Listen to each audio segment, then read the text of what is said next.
தொலைத்தொடர்பு துறையின் பிரதமர் தானே என்று முன்னாள் மத்திய அமைச்சர் தயாநிதி மாறன் கூறியதாக பிரதீப் பைஜல் தெரிவித்துள்ளார்.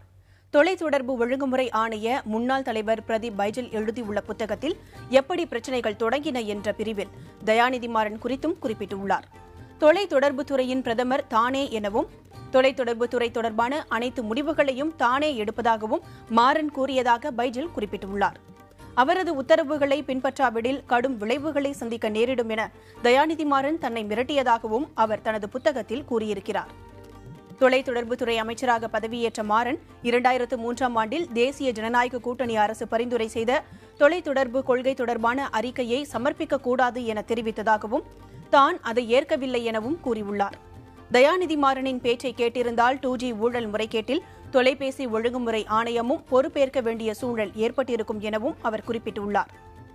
கடந்த 2004ஆம் ஆண்டு தொழிலதிபர் ரத்தன் டாடா மற்றும் தயாநிதி மாறன் இடையே நடைபெற்ற சந்திப்புகளை குறிப்பிட்டுள்ள பைஜல், டாடா ஸ்கை நிறுவனத்தை சன் குழுமத்தோடு இணைக்காவிட்டால் கடும் விளைவுகளை சந்திக்க நேரிடும் என ரத்தன் டாடாவை மாறன் மிரட்டியதாகவும் ரத்தன் டாடா அதற்கு அடிபணியவில்லை என்றும் குறிப்பிட்டுள்ளார்.